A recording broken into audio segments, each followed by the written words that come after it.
Romains 6, 1 à 8. J'allais prêcher 1 à 14, 12, 14, et puis comme ça arrive souvent, j'ai dit non, ça serait injuste de survoler trop vite ce passage, donc on verra ça en deux parties. Alors, il me semble que aujourd'hui, ça fait plaisir de vous voir car on a pas mal de fidèles ailleurs. On a des fidèles dans les Vosges, on a des fidèles en Angleterre, on a même des fidèles au Japon. Est-ce qu'on a des fidèles au lit? Non, j'espère pas. Ce qui m'intéresse, ce qui me réjouit, c'est que vous, les fidèles qui sont ici, amen, donc ça fait plaisir d'être en famille. Donc on verra notre passage. Alors, comme vous le savez, cette année culturelle, notre route traverse certains thèmes. Vous pouvez les voir sur l'écran, certains sujets, certaines idées. Nous identifions des vérités qui méritent notre appréciation, mais plus que de dire oui, ce sont des sujets intéressants, des choses qu'on doit appliquer. On doit pouvoir bien exprimer certains de ces sujets autour de nous, au fameux homme de la rue, si vous voulez. Si au début de l'année, nous avons passé du temps établissant l'importance d'un Dieu présent et un Dieu actif dans ce monde, bien sûr, ce chemin a transformé ou s'est développé dans une enquête de comment il nous communique. Dieu est plus que là, il a un message. Comment est-ce qu'il nous communique? C'est à travers sa création, à travers ses porte-paroles, à travers sa parole. Et donc, on a compris, on a vu certaines de ces choses. Et puis, quel est son message? Après, on a vu son message, c'est un message de rédemption. Que le monde est brisé, le monde est maudit dans le péché. On est né, comme on a entendu tout à l'heure, on est né dans le péché. Et donc, on est séparé de Dieu. Afin d'avoir de la paix, une amitié avec Dieu, il faut quand même qu'il y ait cette réconciliation. Chose que Jésus a accomplie à la croix. Et donc, la rédemption, de Genèse jusqu'à l'Apocalypse, c'est ce message qu'un Dieu qui nous aime, qui ne veut pas qu'on reste séparés dans nos péchés. Alors, depuis quelques semaines, nous prenons une nouvelle direction pour voir et comprendre notre identité. On ne va pas regarder vos cartes d'identité, mais c'est plutôt nos identités en Dieu. Quelle est notre place? Quelles sont nos responsabilités vis-à-vis de cette nouvelle vie en Christ et le monde autour de moi? Et donc, je vous ai dit il y a 2-3 semaines, en principe, pendant un moment, quand on voit ce sujet, on fera face à 3 questions. Qui suis-je en Christ? Qu'est-ce que cela exige de moi? Et quel impact cela aura sur le monde autour de moi? Donc, c'est normal que notre identité va quand même formater et influencer ma vie. On a pris cette nouvelle direction il y a 2 semaines. Et déjà, la richesse immense que nous avons vue n'est pas négligeable. La semaine dernière, on a considéré en Éphésiens 1, 3 à 14 des multiples trésors que Dieu nous donne au moment du salut. On a vu que la Trinité nous enrichit profondément. On a vu plusieurs choses que Dieu fait pour nous.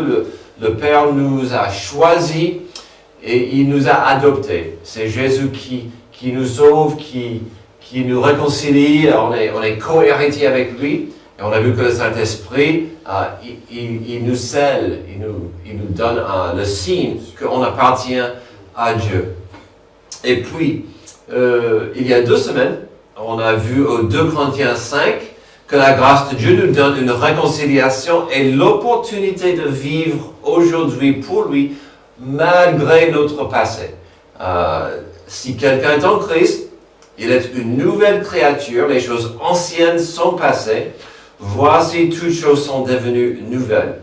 Et tout cela vient de Dieu qui nous a réconciliés avec lui par Jésus-Christ et qui nous a donné le ministère de la réconciliation. Donc on a vu, en principe, ma vie qui était à moi avant le salut est derrière moi.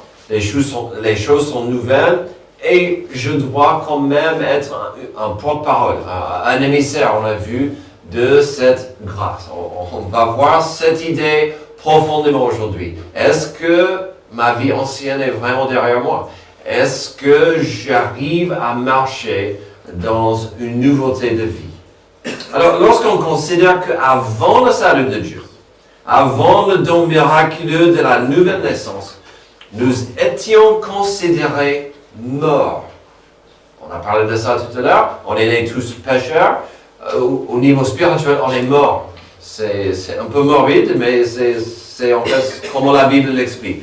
Que nous étions séparés de Dieu, nous étions esclaves même. On verra ici que Paul commence Romains 6 en confrontant un malentendu dangereux. Si la grâce de Dieu couvre notre péché, est-ce que ça veut dire que nous pouvons continuer à vivre comme avant? Oh, j'ai la grâce de Dieu, j'ai le pardon de Dieu, ça veut dire que je peux aller dans la rue et faire tout ce que je veux faire comme avant. Et donc, la réponse est sans équivoque, certainement pas. Mais au lieu de simplement exiger un meilleur comportement, Paul nous conduit vers quelque chose de plus profond, notre identité. En Christ, nous ne sommes plus ce que nous étions. Par sa mort et sa résurrection, quelque chose de fondamental a changé en nous grâce à Jésus. Le vieil homme a été crucifié et une vie nouvelle a commencé. C'est un peu comme un esclave qui a été affranchi, mais qui par habitude ou par peur continue de retourner vers son ancien maître, se levant encore tôt pour obéir à ses ordres, vivant comme si les chaînes étaient toujours attachées à ses poignets, alors qu'elles ont été brisées. Ou pire encore, il vit dans une forme de désespoir silencieux, sans jamais pleinement embrasser sa liberté, parce qu'il ne comprend pas qu'elle lui appartient réellement. Combien d'esclaves à l'époque, par exemple, du président Lincoln, ont compris ce que ça voulait dire la liberté avec une vie d'habitude. Alors de la même manière, beaucoup d'entre nous luttent, non pas parce qu'on manque de connaissances, mais parce que nous ne vivons pas à la lumière de ce que nous savons déjà être vrai.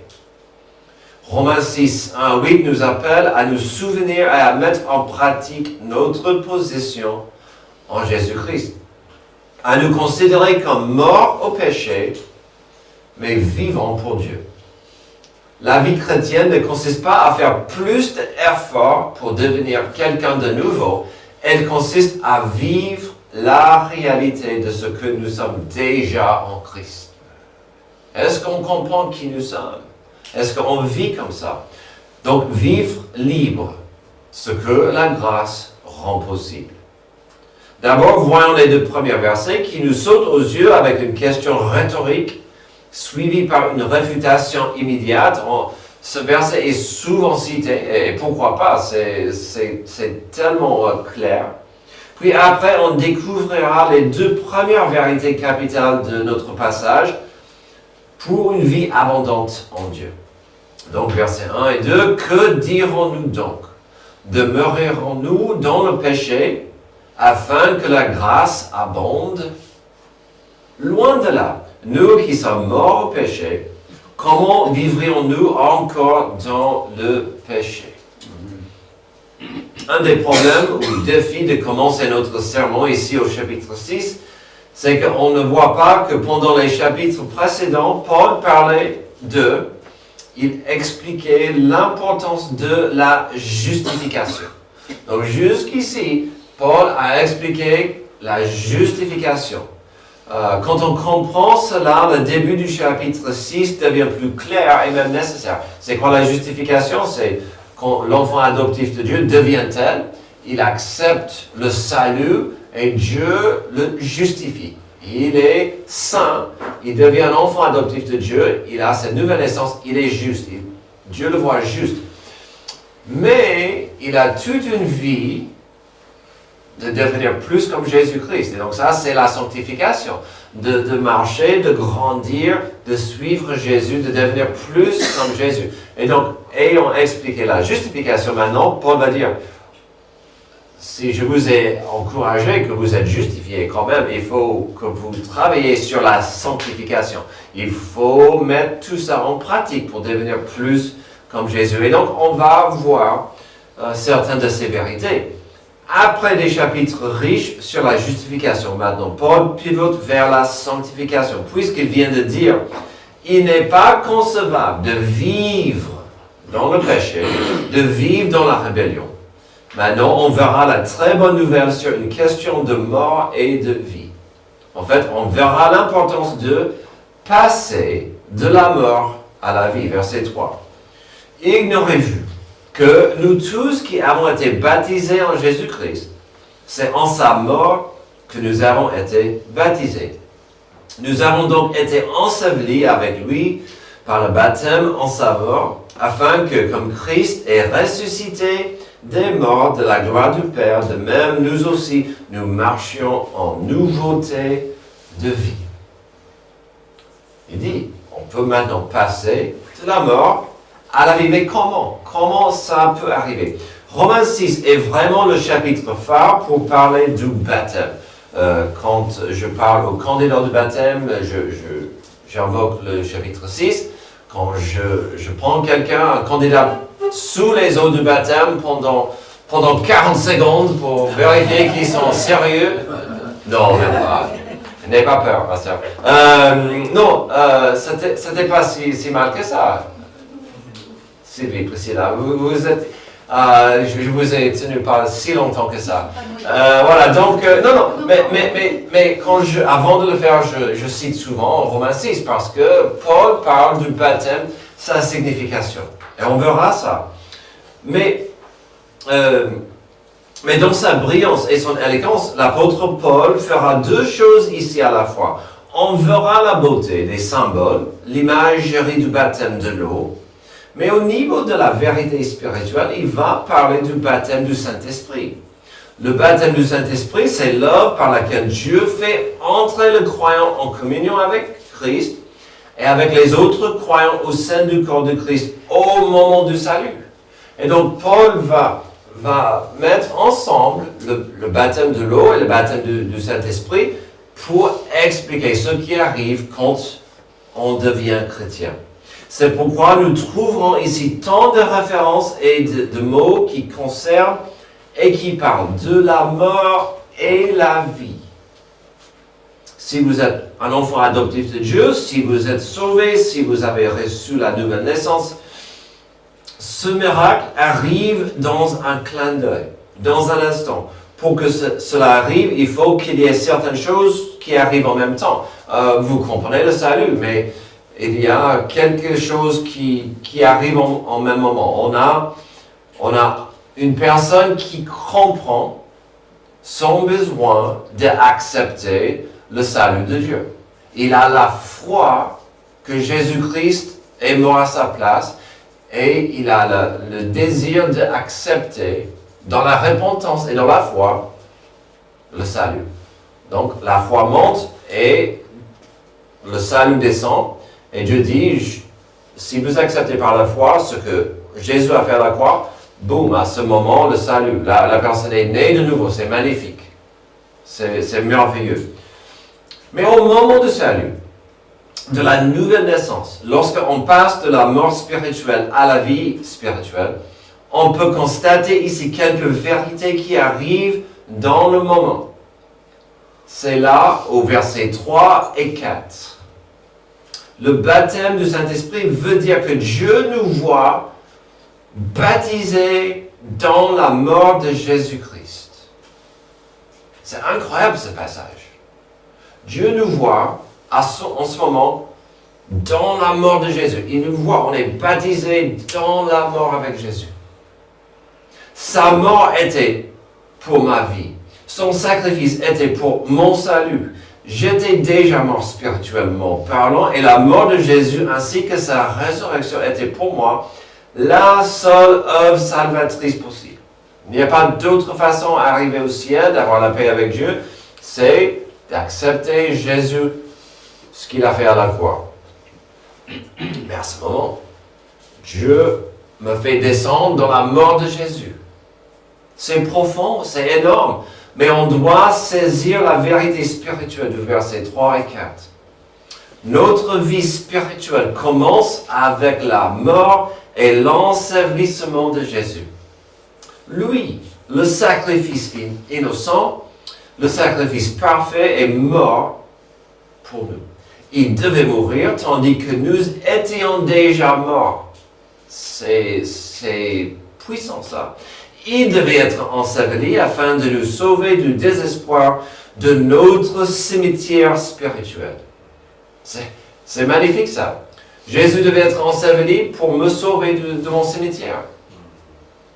La Bible est claire dans pas mal de passages qu'au moment du salut, il y a deux choses. Une nouvelle naissance, au niveau spirituel, et une adoption. Dieu va m'adopter dans sa famille. On fait partie de la famille. Et donc, on a vu ça un peu la semaine dernière avec cette notion d'être co-héritier avec Jésus.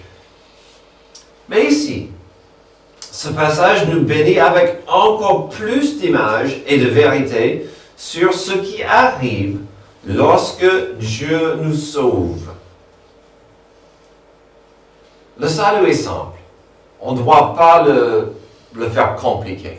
Mais ici, on voit quand même les choses qui arrivent au salut. Mon âme morte est descendue avec Jésus-Christ. Mais, il y a un grand et magnifique mais à la 12e moitié du verset 4. En ressuscitant des morts, Christ nous donne accès à une nouvelle vie. Et donc, dès la chute d'Adam et Ève dans le jardin d'Éden au Genèse 3, l'humanité a été maudite. Il s'agit de cette malédiction de vivre en opposition à Dieu, séparé de lui, la mort spirituelle. Et donc, quand Satan est venu à Adam et Ève pour mettre des doutes, pour semer des doutes sur la mort, oui, ils sont morts ce jour-là, mais pas comme ils pensaient. C'était la mort de leurs âmes, de leur innocence. Pour rectifier ce cauchemar, Jésus devait subir notre punition, notre péché, afin de nous offrir la vie.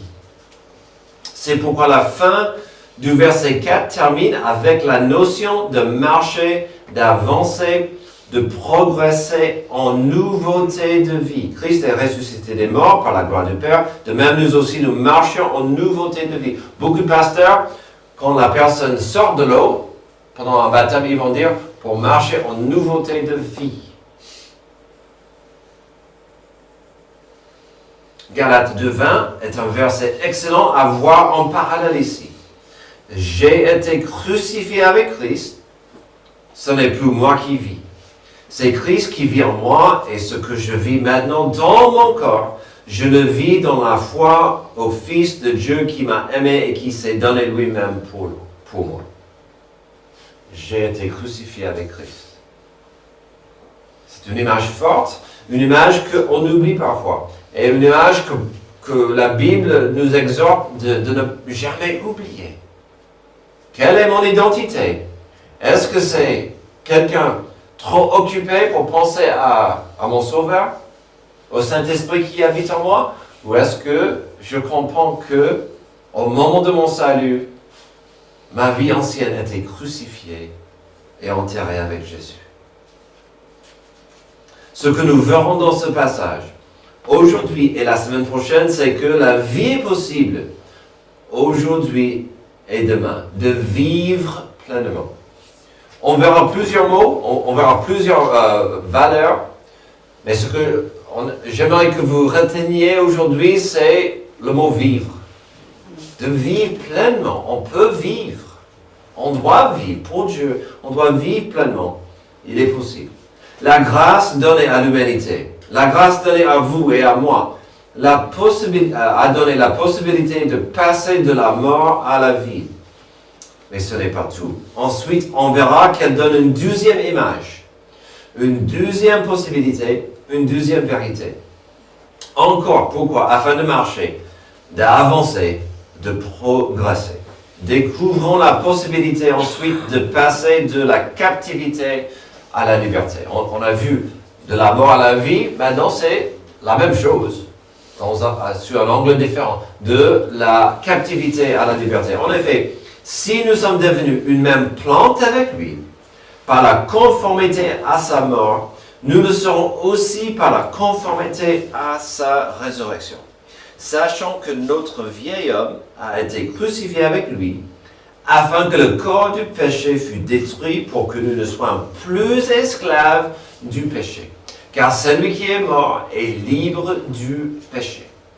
Or, si nous sommes morts avec Christ, nous croyons que nous vivrons aussi avec lui.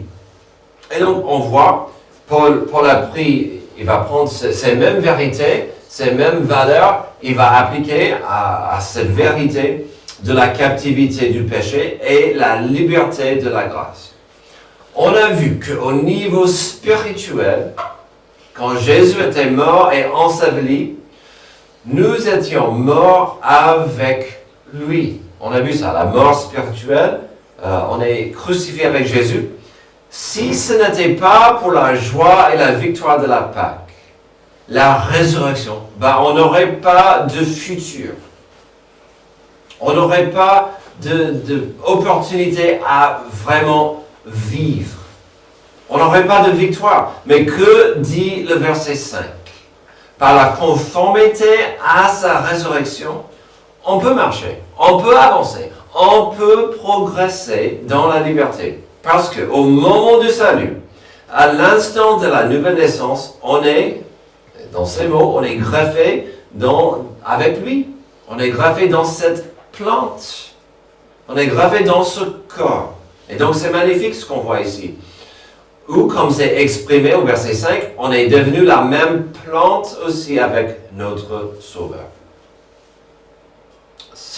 On pourrait essayer de graffer quelque chose dans quelque chose qui n'est pas vivante, mais ça tiendrait pas. On est griffé pour grandir et pour vivre. Le verset 6 continue cette explication. Notre ancienne existence était détruite. Verset 6, sachant que notre vieil homme a été crucifié avec lui, afin que le corps du péché fût détruit, pour que nous ne soyons plus esclaves du péché. Alors, notre vieil homme, ça désigne la personne que nous étions avant d'avoir fait l'expérience du salut, la justification. Cette personne a été crucifiée avec Jésus, on a vu ça.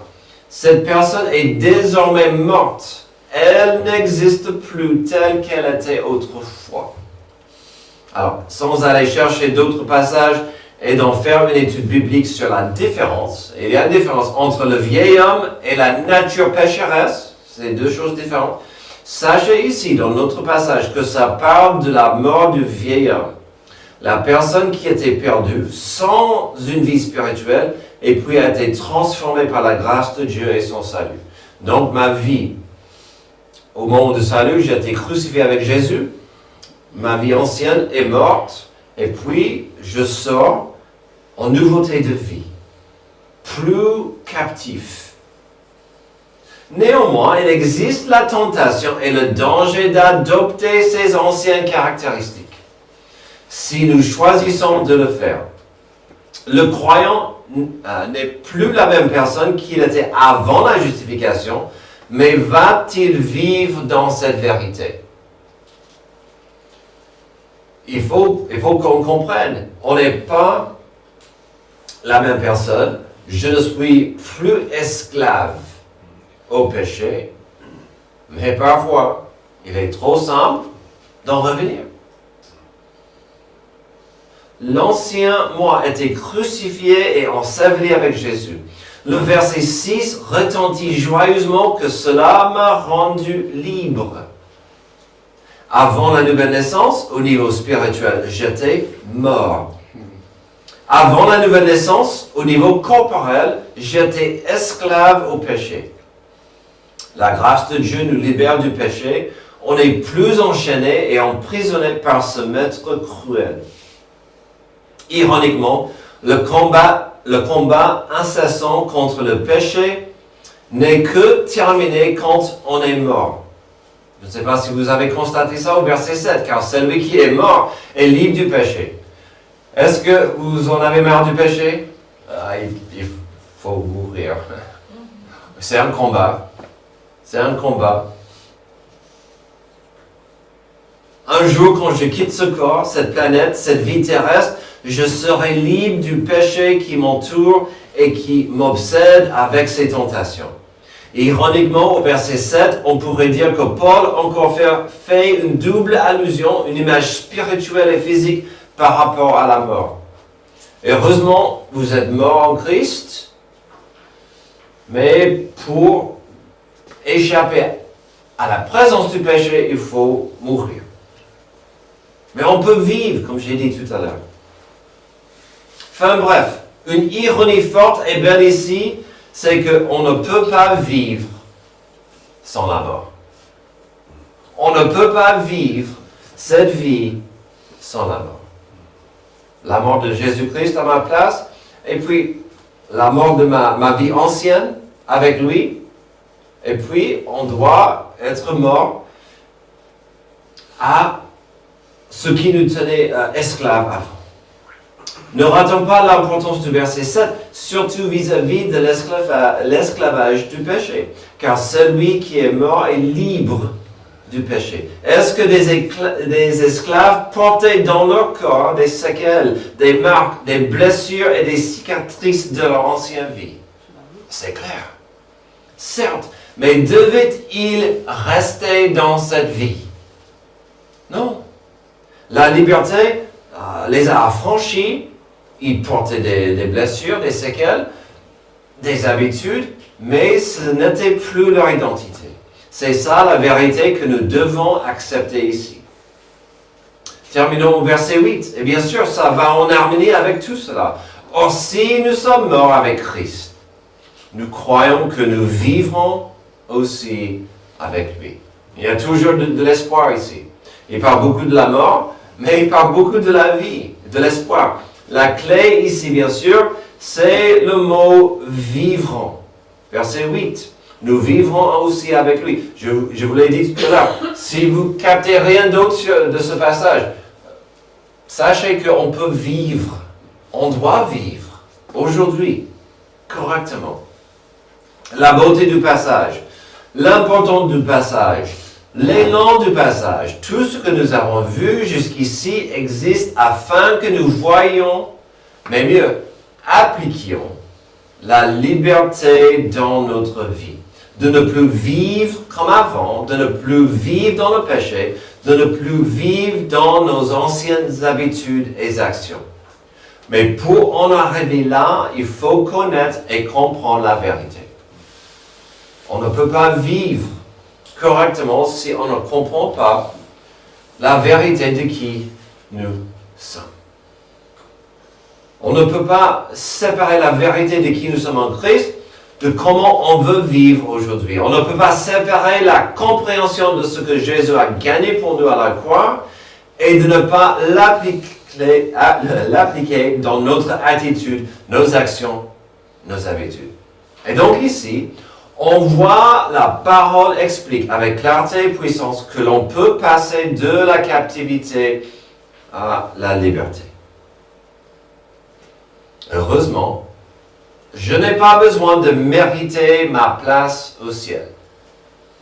Heureusement, je n'ai pas besoin attendre un certain niveau d'excellence morale afin de gagner ma place à côté de Jésus au paradis. Heureusement, je ne suis pas obligé à cocher certaines cases et atteindre certaines étapes pour que Dieu me laisse entrer dans sa présence. Heureusement, ma place au ciel avec Dieu ne dépendra pas sur des points que j'aurai gagnés. C'est la grâce et la justification de Dieu dans ma vie. Je ne serai jamais assez propre ou assez bon pour mériter grande chose. En fait, l'opposé est malheureusement en jeu. il est facile pour moi de penser ce qui est mauvais. Oui, ben moi. Il est trop facile de penser ce qui est mauvais, de désirer ce qui est scandaleux, de à la fois convoiter ce que je ne devrais pas avoir et puis d'y songer tout de même. C'est facile. C'est parce que à ce côté du ciel, il y aura toujours un combat. Un combat contre ma chair et mes désirs charnels qui vivent en moi. Mais la bonne nouvelle que nous avons vue aujourd'hui, c'est qu'une partie énorme du salut, c'était que Dieu a sauvé mon âme. J'ai cette nouvelle naissance qui implique que Satan n'a plus d'emprise sur moi ni ma destinée. Satan n'a plus d'emprise sur moi ni mon avenir. Sauf si je ne comprends mal mon identité, qui suis-je en Christ. Mes amis, si jamais il y avait un passage qui rappelle de l'importance de notre thème de l'année, c'est ce que nous avons vu ce matin. Que dit notre passage phare pour notre année culturelle? De Romains 12:1 et surtout Romains 12:2. Je vous encourage donc, frères et sœurs, donc c'est Romains 12, je vous encourage donc, frères et sœurs, par les compassions de Dieu, à offrir votre corps comme un sacrifice vivant, saint, agréable à Dieu. Ce sera de votre part un culte raisonnable. Déjà, on a vu qu'aujourd'hui, que l'enfant adoptif de Dieu, la personne qui a reçu la nouvelle naissance est née dans une nouveauté de vie.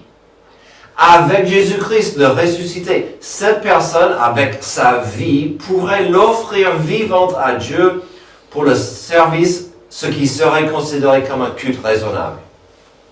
On a vu ça ce matin. J'étais mort avec Jésus. Il m'a donné une nouvelle vie. Que ferai-je avec cette vie? Venir à Dieu et dire, me voici. Amen. Un sacrifice vivant pour te rendre gloire. Car je comprends que je t'appartiens. Amen. Bien sûr, notre passage aujourd'hui continuera à se fondre ou se marier avec la suite au Romains 12, qui est vraiment notre verset de l'année.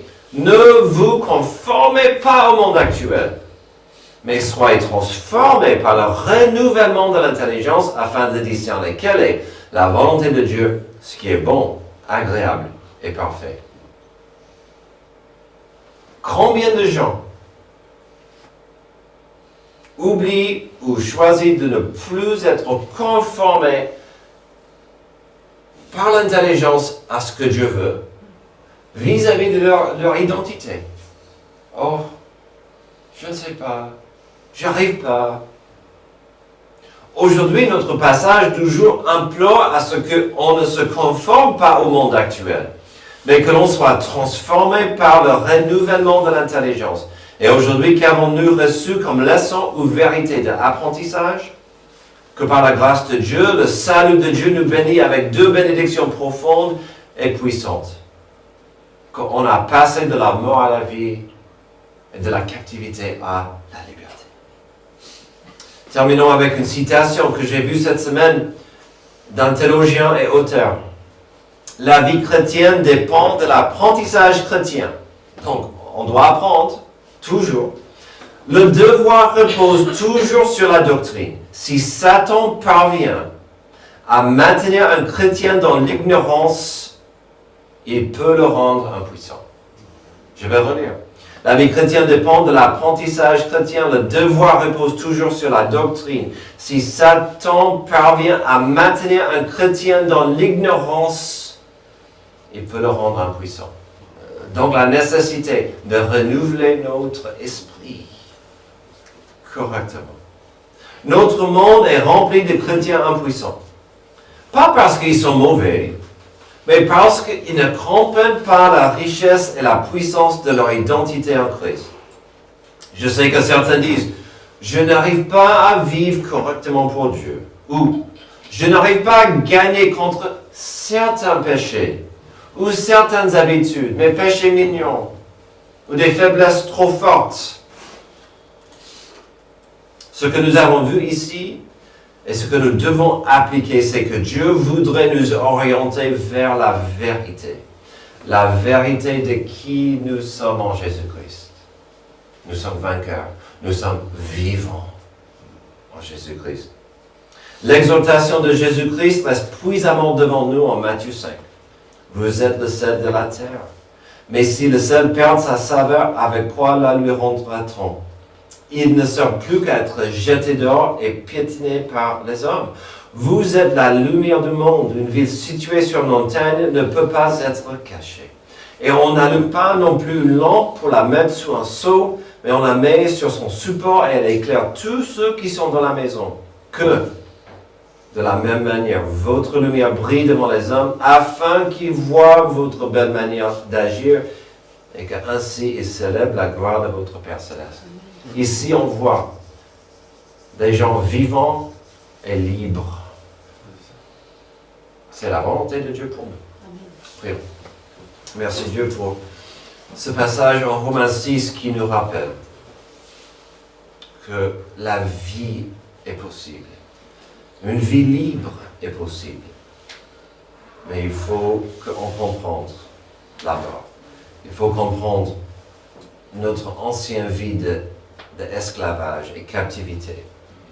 Et que tu veux qu'on soit libre. Aide-nous à vivre dans notre identité. Aide-nous à être soumis à la vérité pour ta gloire. C'est dans le nom de Jésus que je prie. Levez-vous s'il vous plaît pour notre dernier chant.